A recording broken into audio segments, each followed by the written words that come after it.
one of the most popular posts that I had. It had 2 million impressions. The second time I posted it, it had about 400k. Like there was a steep drop in 6 months, and now it kind of hovers around 200k, 300k impressions. 99.99% the job search right now is all about visibility because there are enough people aligned with every single job. So people think that what is the resume template that will help me get a job, but it's less an alignment issue, it's more a visibility issue. So how do you get visibility? If you're ready to start writing, the simplest advice I would give you is for the next 30 days, just comment on other creators. So I'm going to start off with this question. In recent days, a lot of conversations are happening on LinkedIn where people complain that LinkedIn is pushing down the sponsored content more and they're cutting down on the organic content pieces. So what's your take on that? Has that actually impacted your growth? To be honest, for me, my impressions are definitely down. In terms of growth, the two things that I track are profile views and impressions. My median impressions are where they have always been, so I'm happy with that. It's just that what I post that got, let's say, 40,000 impressions in the past might now max out at 10, 15,000 impressions. The same post, obviously refreshing it a little bit. So the reach has definitely gone down.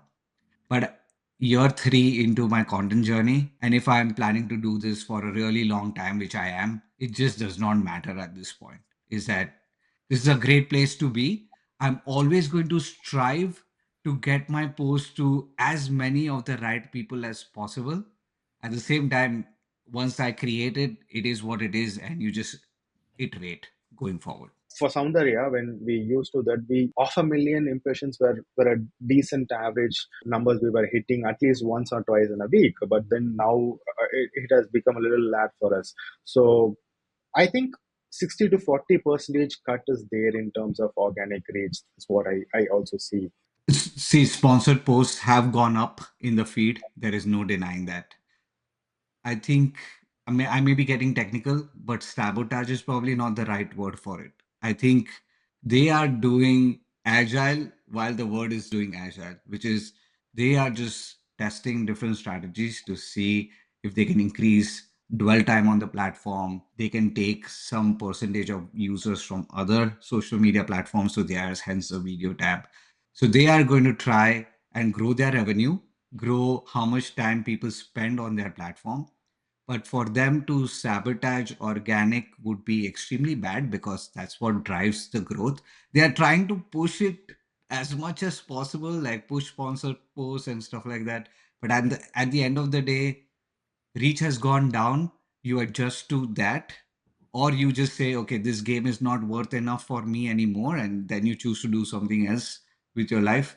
But so far, I wouldn't call it sabotage. I would call it them doing agile testing of what it takes to grow the platform. I just wanted to have one follow up question to Varun before we move on to the next topic. Varun, both Soundarya and Roshni have crossed 100K together. So we cannot assume things from both of their profiles. So the question is, you're roughly around 80K mark, and the question is, is your content performing well? Have you seen the impressions getting 2x or 3x in the recent times? Is your growth in a steep curve, or is it also dipping at times? No, I think it is dipping at times. And I rely heavily on repurposing my content as well. So 3 out of 5 posts are probably repurposed. And I can clearly track how many impressions the same post got like 6 months back and then a year back. In some cases, I have data for a year and a half back. I'll give you an example of like one of the most popular posts that I had. It had 2 million impressions the first time I posted it. The second time I posted it, it had about 400k. Like there was a steep drop in 6 months. And now it kind of hovers around 200k, 300k impressions, something like that. So again, that is through the years that I have seen a drop in impressions. Even now, I think my median impressions would be just 10,000 or something like that. Median, not average. So then to answer your question, yes, there has been drop. I don't see any correlation between where I am follower count wise versus all the data that I am tracking. I don't think there has been a correlation. I've only gone, it almost feels like I'm gone down on new posts that I create. Very rarely do I get a new champion post that goes into my repurpose content strategy, if that makes sense. Yes, yes, it does. So what I truly believe is like whatever the platform is doing at their forte, we don't have a say on that. But at the end of the day, we are trying to create content for fellow human being, and their taste and the way they consume content is also changing. They're also fed up with so many content that is coming out on the platform. So they're also fed up. It's very easy for them also to assume that hey, this is an AI generated content. This person is not writing for real. So that is what is actually making it is actually disturbing the engagement, and the moment it disturbs the engagement, everything goes down from there. So I believe it's more than the platform itself. It is people. They are little fatigued. They are fed up with the AI content, so they don't really value the real content for that matter. So that being said, I wanted to have a couple of questions to understand your individual content creation journey. So if you could just walk me through how did you start this journey and what have you been doing so far, and how is this impacts your professional and personal life? I just had a follow-up question to just a small question to Varun that, how do you repurpose? Do you take the same content, same picture and post it? Or how, like, do you change the write-up? Like, how do you really repurpose? I've done both, frankly. If I'm strapped on time, I've just repurposed this content as is Mm-hmm. because LinkedIn, there's no SEO, right? It's not like YouTube where you can go and search Yeah. posts very well. So there is not a long term kind of plan where people can look at posts 4 months back. So I do repurpose content as is. Sometimes I'll try to add an image, sometimes I'll try to remove an image. Surprisingly, you guys might find this surprising. My text only posts get more impressions than anytime I add any kind of an image or a carousel or a billboard or whatever you name it. My text only posts tend to do a lot better. I don't know why. So I have a client and a good friend of mine who once called me to I mean, she started venting it out and started really feeling bad that there is a bias on social media platform for men and women. She was saying that there are people who just insulted her on the platform, also on the private chat, saying that hey, you should stop creating content because it doesn't really come out well. All those things, that was the thing. And she also told me that this is not in general, or this is not common for men. Men don't get such criticisms or such comments. So Varun, I'm going to start this question with you. Do you believe that, no, I'm not even going to ask do you believe in this because it is for real. The question is like, do you also get such hated comments, or is it very biased towards women? I think women get a lot of proposals and a lot of pictures or ask for whatever the case is. I think I have seen more DM screenshots of people like misbehaving in the DMs. I have not received any those kinds of DMs ever. So, It's about single women, not married women. Married women don't. oh, okay. Yeah. So You're not getting proposals, Roshni, I'm I'm guessing. not. I'm not. I'm married, so I'm not. In fact, if Okay. I put a photo with my husband, my views drop. I don't put any photos with Shubham on LinkedIn. So So that is a bias. that is a bias, exactly. It used to be different before marriage. It used to be different, okay.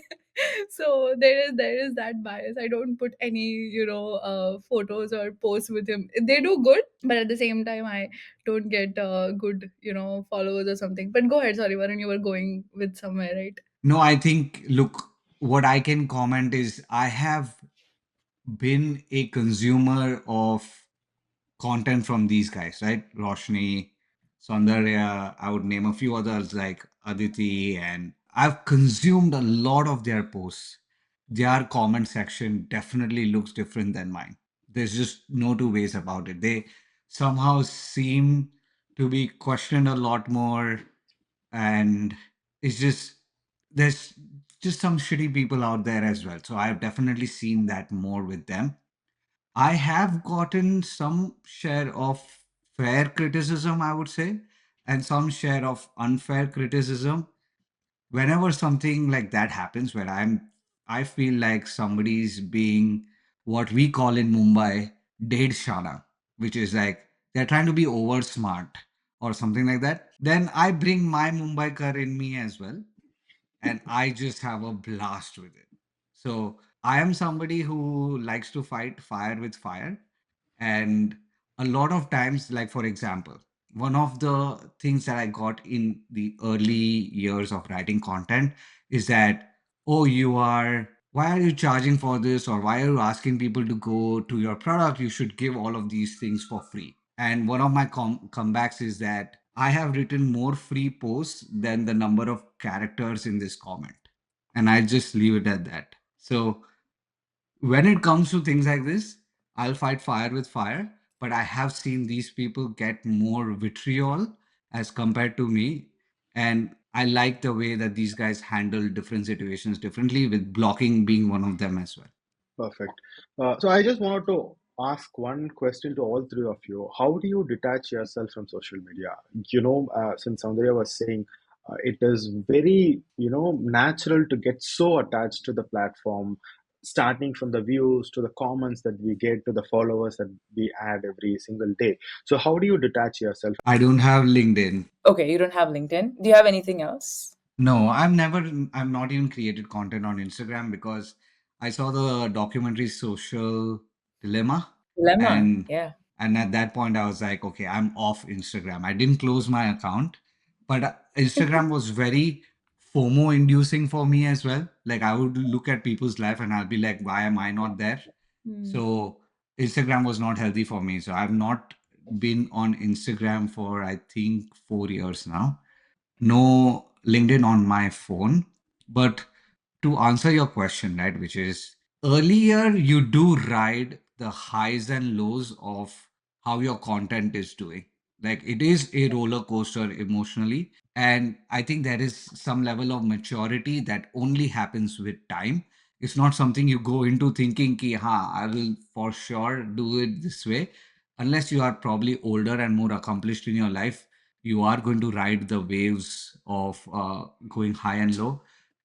I think one thing that has changed for me lately, I don't know how long this is going to work, but one thing that has changed that has helped me separate myself from the numbers, from the day to day numbers, is that I have changed the thinking of a sales funnel to be a service funnel, which is Hmm.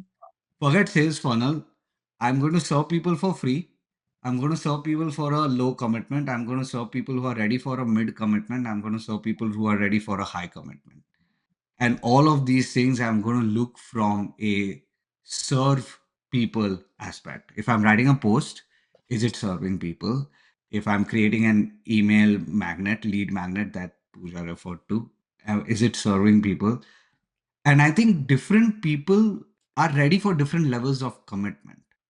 So if you are serving for likes, then I don't know if it's the best thing. That's why I haven't create like billboard type posts which are doing gangbusters on LinkedIn. So that's how I've tried to detach myself. I'm not a yogi or 100% robotic about it, but look at the sales funnel, converted it to a service funnel, and that has been helpful so far. And it also gets tamed with time, right? So you initially spend a lot of time on social media when you start creating, and eventually you get left, right, and center, and you make that a very beautiful boundary for yourself and social media. So let's get into the content a bit now. We're going to talk this session for purely someone who is starting out today, right? So for them, I wanted to start off with this question: what is your content strategy? What do you do? What do you write in general on LinkedIn particularly? Arvind, do you want to make it more specific for early creators? Maybe how Yes. I think maybe from a suggestion point of view, how I would suggest now that I've done What is this. Varun? I have a slightly tweaked question for you. What is your approach? What is your strategy for writing a viral post? Like, for example, if you want to, you would have done a lot of viral posts in the past, and what are the patterns that you have seen in those viral posts? And if you have to create a viral post tomorrow, what strategy would you follow? I think it has changed differently at different times. And I think I'll underscore something that Roshni said, which is patience. You need to have patience to kind of get your first viral post. It rarely comes in the first 50 posts that you write. Hmm. And virality also changes. So, what was viral for me in the first 6 months of my content creation journey is just commonplace now. And now the virality kind of changes. So, how would I approach it? I would suggest every new creator to buy a book called Steal Like an Artist by Oh, Austin that's the Kleon. one. Yeah, it's a good one. Very easy book to read. Very, like, it's a square book, a lot of big font. So even if you're not used to reading nonfiction, just buy the book and read through it. It is a very easy breezy book to read. What it makes you do is, when you are starting out, we have this pressure of being original, that I need to be original and it has to be my original voice. And if you notice, every creator, artist, sports person, they've all stolen like an artist from people who've come before them. So the reason why I'm sharing this with you is that to be viral on any platform, you have to first understand what is already viral on that platform. You have to literally steal that style or steal that topic.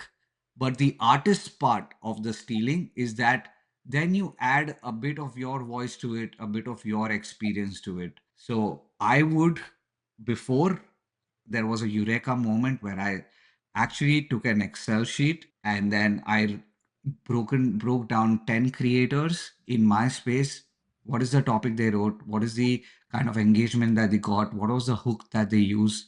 Once you do that exercise, you start to see patterns.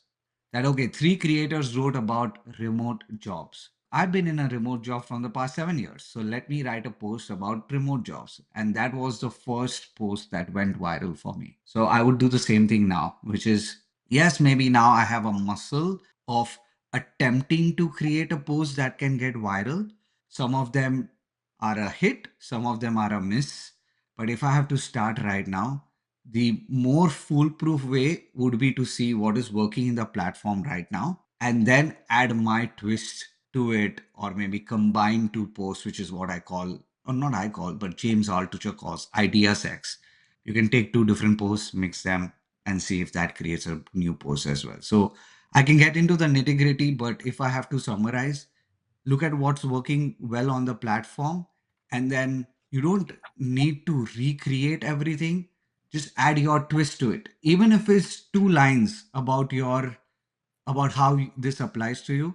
It's good enough for you to get that initial boost and understand how the platform works. So, how do you keep track of what is trending on the platform? Is there any tool that you use, or is it only those people that you follow? I, from time to time, and this is like a 6 month, let's say 6 month window, every 6 month window, and this is more emotional, right? What I mean by that is, when I feel like I'm not getting enough results for the amount of effort I'm putting, that's where I start to re-engineer stuff. It's not like a scheduled cadence for me, at least. It is the time where I like, okay, now I have to figure out what's the next iteration of the content journey. That's when I then start to look at all the posts that are written, and then what has done well, and I try to kind of figure it out on my own. I had a VA do that in the past, and it is good. It just didn't work for me because I wouldn't make the connection. Generally, the connections happen when I'm filling the Excel sheet, not after the Excel sheet has been filled and I'm looking at it. So that's why I do it more on an emotional basis, where I feel like, okay, there's a need for freshness. Then I look at, okay, what's working, and then try to create new posts. It doesn't always work, by the way. And that is what I'll tell everybody out there, that this is not foolproof, but it is good enough than just blindly throwing an arrow in and not having anything to hit. Great. I just have two questions before we wrap it up. Since you both are into this career space, um, what do you think about college students creating or getting to start creating content? A lot of people see LinkedIn as just a job applying portal, but they don't really spend a lot of time thinking about, oh, okay, if I start creating content, this would eventually help me to find jobs or even make those jobs come onto my plate. They don't have such thoughts. So, what is your advice to them? Like, what should they uh, think differently to get and land better jobs on LinkedIn? Arvind, do you know what? People think that job search right now is an alignment issue. That, oh, let me create a resume in such a way that I get aligned to the job and I get picked for the interview. But 99.99% the job search right now is all about visibility, because there are enough people aligned with every single job where there are thousands of applicants who are aligned very well to that kind of position. And this problem is exacerbated at early careers because the pool is just so huge and there is not a lot of differentiation in there. Like, as you get experienced, you get differentiated by the tools you've used, the kind of work that you've done, the industry that you've done. You are able to kind of niche yourself.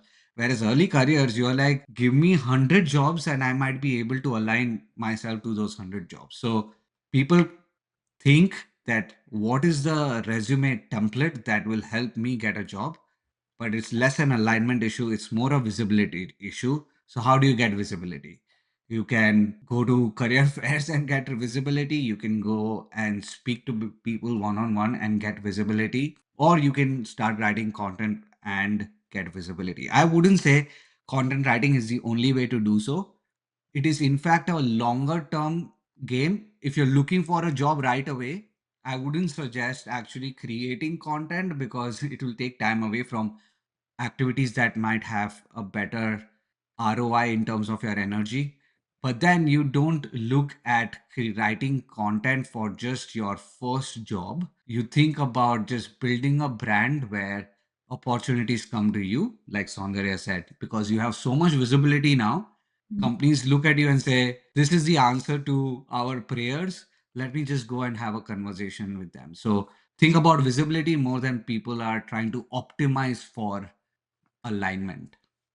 Sure. Before Roshni answers to the same question, Varun, can you give me a framework for anybody who is starting out today as a student who wants to land a job on LinkedIn? Let's assume that they are starting this, they are an engineering student, they are in the second year of their college, and they wanted to start out today. So, what is the framework that they have to follow for the next 2 years to land a very high paying job at the end of 2 years? I would say, what are the credibility markers that people in that company look for this person in that job? So, a very simple exercise they can do is take any job position, go to ChatGPT and say, give me 20 credibility markers that I would need to display to get this job. So, you have a list of 20 keywords or skills or tools. And once you have those 20, for each credibility marker, write 4 to 5 posts showcasing that you have that. So let's take a data analyst, for example, right? Some of the credibility markers would be SQL, Python, Tableau. Those are all tool based. Write posts about those tools. Then there are some about I'm not a data analyst. I should actually have used an automotive engineering analogy, but data analyst is all on fire right now. So just look at all the credibility markers out there and showcase that you have that credibility. In 2 years, not only will you be there, actually, people will come because you've already created that visibility of showing the credibility. Got it. Thank you. Uh, one more question to you. What is the framework? Like, hey, start creating 3x a week, start connecting with your niche or the people that you would be your target audience so many times a week. And then how do you engage all those things? If you could just walk me with that framework. If you're ready to start writing, the simplest advice I would give you is just write. If you are very fearful about writing, the advice that I would give you is for the next 30 days, just comment on other creators in the niche. Just comment on their posts. Get used to sharing your opinion about things. Get used to building that writing muscle. And comments are a very good way to do that. Plus, you create relationships. So, comment for 30 days. Then you will also get an idea of how people write on LinkedIn or Instagram or whichever is your platform of choice. Then you start writing. Now, I don't want to over optimize how to write. I think I cannot underscore this enough that your writing is going to evolve so much from the first 100 posts to your last 100 posts. So just write. If I could just share that, don't over complicate it, just write, and then you'll figure it out. So here is the rapid fire, and the first question is, what's the one advice you would give to someone starting creating content today? My one advice would be lower your expectations and have fun. Got it. Common mistakes creators make when they're trying to build a brand for themselves, personal brand. I would say it is counterintuitive. I think followers is not vanity. You should create content which people like to read because you want to meet them where they are in the hopes of developing enough trust to then give them what they need. What's something you wish you know earlier about content creation, particularly on LinkedIn? I actually, this is the 3 months, I'm 3 months into doing this full time. Till last year, I was doing my engineering job as well. And I think I took the last entire year to get used to the fact that I'm going to do it full time this year. Otherwise, it was very scary in the beginning. I had to kind of learn to get there, develop systems with my wife that, okay, this is the runway we have. This is the amount I'm ready to dip into my savings for. And then as soon as I dip into my savings, I'm going to start looking for a job again. So developing those systems and getting my board members on board just took a while. So at this point, I was done with engineering, automotive engineering. I knew I wanted to create a education business like beyond grad, and now I know this is what I want to do for sure, which is do the same role that my mentors did for me. So pay it forward, help people go from point A to point B. But Arvind, what was your question? The rapid fire One thing question. that you know, you wish you know this earlier about content creation. I wrote my first blog post where in 2018, but I waited to start writing on LinkedIn until 2023, January 1st, 2023. I would have just started writing on the same day I wrote my first blog post. Be where people are rather than just writing something in your own ecosphere. Okay. What is one underrated tip for new content creators? What people don't really rate it well when it comes to content creation. Like for example, just like that you said, start creating, like first start. Give to get back. The easiest way to give is to use the comment section. You'll be able to build relationships, you will be able to improve your thinking, and you'll be able to improve your writing jobs. It's underrated. Comment section. One thing you would do differently if you're starting today. I would reverse engineer sooner. I started reverse engineering 7 months into my content writing. I would have started sooner. That would have given me like the boost I needed Yeah, earlier. would you mind walking us through what do you mean by reverse engineering? Reverse engineering what works on the platform, and then at least have 3 out of the 5 posts be on a topic that I know has worked on the platform, and then I'm adding my twist to it, and then experiment with the other two because you need to have fun, and you might stumble upon a way to do something that goes viral. To give you an example, I write some of these posts where I link I curate a roundup of my short posts, and I create like a post which says, want an interview or want to crack an interview? Here are all the posts and tools you need. And then I curate my posts. And that is something I stumbled upon and something that went really high, like viral in the sense 2 million impressions at that time was very high for me. So you stumble upon things, but I would reverse engineer sooner, not wait to be original. Got it. Thank you so much. And the last question, a creator you admire and why? I will echo Ankur Varigo, man. He's impressive. He also studied in Michigan, where I studied in Michigan. So I'm like, okay, there's some similarity there. So three creators I love for different reasons. One is Jeff Su. He is a YouTube Yeah. creator. I really love him because all his content is value packed and action packed, and that is what I strive for. And interestingly, built a relationship with him via the comment section. So a callback to one of my previous answers. That's what the first creator. The second creator is Saundari actually. She was like a, you can say almost like a North Star for me in terms of LinkedIn writing because I started writing, I was seeing her posts and I learned a lot at that point in my journey. So Saundari is definitely somebody I admire. And last but not the least, and this is off left field from traditional metrics point of view. There is a friend now, again, LinkedIn, again, comment section called Melvin Verghese. He's a psychiatrist turned entrepreneur. Sorry? Philadelphia, right? Like, I think I know him. Yeah, Yeah. he's from Philly. And we've just built a friendship. That guy started creating content 9 years back. And he doesn't have the traditional metrics that you would expect from somebody. He has like 10,000, 15,000 maybe followers on LinkedIn, and not even, and he's done YouTube for a while and not a lot on YouTube as well. But I love how intentional he is in the way he's built a business, how he takes breaks, how he has defined what is good enough for him.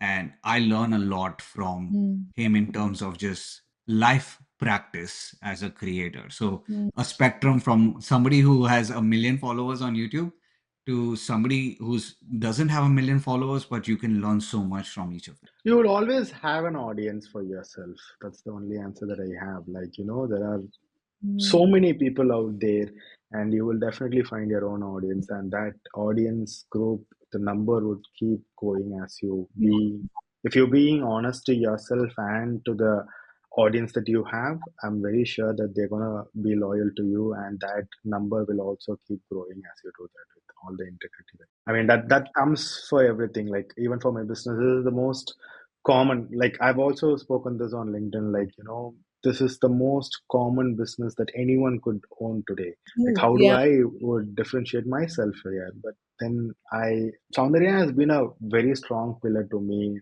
on the personal side, not just with the professional side. She taught me a lot of things directly and indirectly. So she was the one who made me to quit my full-time job and get into this business. It's been 1 year since I started doing that. So what I learned is, like, you will find your place as you stay Mm. very loyal to this and stay with so much of integrity. So, and people will also come and follow you for the very same reason. So that's the answer that I have. So on my worst days, I do get jealous. I do question how is this post getting these many likes, whereas the one that I wrote, which I feel is more valuable, is going down the drain. Those are like worst days. But then I also have more and more and more good days, which is there's a principle that a mentor of mine taught me called D2C principle. Very weird name. Derision to curiosity. And he used the example of Kim Kardashian. That people look at Kim Kardashian and they are very derisive about her, right? Derisive or derisive, something. I don't know how to pronounce that word. But they look at her and it's like, oh, she's just famous for being famous, or she's just famous because she's dated famous people. I think what he talks about is go from D to C to curiosity as to okay, be curious why did it work for this person? How did they become famous? What did they do well? So on my best days, I am using D to C principle when it comes to creating part of it. I rarely get I'm extremely non-competitive about the business space where okay, yeah, their business can work, my business can work, everybody's business can work.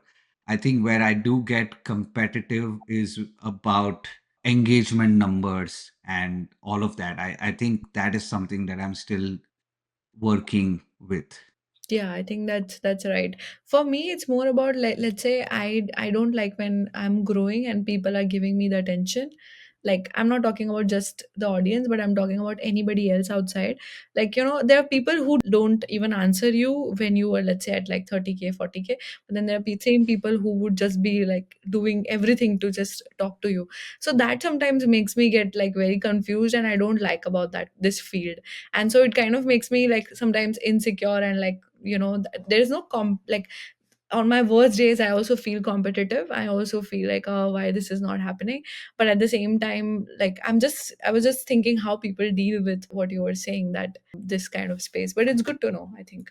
It's good to get that. I think the way you deal with it is the to feel what you're feeling, I guess. Exactly. I doubt you can remove. I think it takes a lot of years and maturity to kind of remove that out completely. Yeah. I'm always suspicious of people who say I don't get jealous. No, there are. That's maybe that's maybe my hang up. That's maybe my hang up. Yeah. But if people, I don't get jealous, I'm like, okay, interesting. I wonder how that happens. There are people who don't get jealous. Like, I have my mentor, and he really will give his business secrets also. Like, he has competitors who have come to him and asked him, can you give me your entire, like, entire module of the business, and he will give it to them, and they would still be not be able to replicate. And he's like, the leadership stands apart. It's not about the frameworks, it's about how one directs something, one leads something, which is a still for me, it's like थोड़ा higher level concept है. मैं उधर तक नहीं पहुंची हूँ. So I yeah. also believe in that, Roshni. Do they be jealous? Like, do they have those feelings? That's what I wonder. In the sense that, yeah, you can be very generous, you can be like positive minded in your actions. Does that, is that you are working with your negative emotions, or you don't have those negative emotions in the first place? That's the question. It all comes down to a point where how confident are you with something that you are creating. And if see, it's all about when you give something, it comes back to you twofold. That's what I believe in. And what I was trying to say is, like, every time I prepare a proposal for a prospect, and I would eventually end up giving all the secrets that I have for him if I start working for him. My wife always used to say, like, you have to cut on certain things. You don't really have to tell them everything. What if they start doing this with someone else? Let them do. I will always have my own secret ingredient to sprinkle on. I mean, I'm not trying to say that I would gatekeep that secret ingredient. It comes with so much of passion and love. If someone is able to replicate that for themselves through someone else, it's good for them, right? And if I'm not going to, I don't really think to win that client through the secrets or the proposal that I have for him. I just wanted to have the first call or the second call with the prospect, sharing what are the knowledge that I have for him. And Hmm. maybe the prospect might come back to me saying that, hey, you are wrong, this is not something that it works that way, so that I would gain some knowledge. This is where I see, I don't really see this as a business as and when I sign a client, right? Everything before that is a knowledge sharing for me. And if you share your knowledge, you will get that back as 2x. That's what I believe in. And the third I wanted to add, when you said your mentor also does not really gatekeep even the business secrets, I mean, you will always find your people, you'll always find your peers, so you don't really have to be worried about your competition. Yeah, zero sum game versus positive sum game, right? Schooling was so zero sum game. For only one first rank, only 100 seats in the top school in your neighborhood or college in your neighborhood. But life is so positive sum, right? We can all have amazing businesses. Perfect. And thank you so much, guys. Before we wrap it up, I just wanted you to individually plug in what you guys are doing and why should someone watch this episode.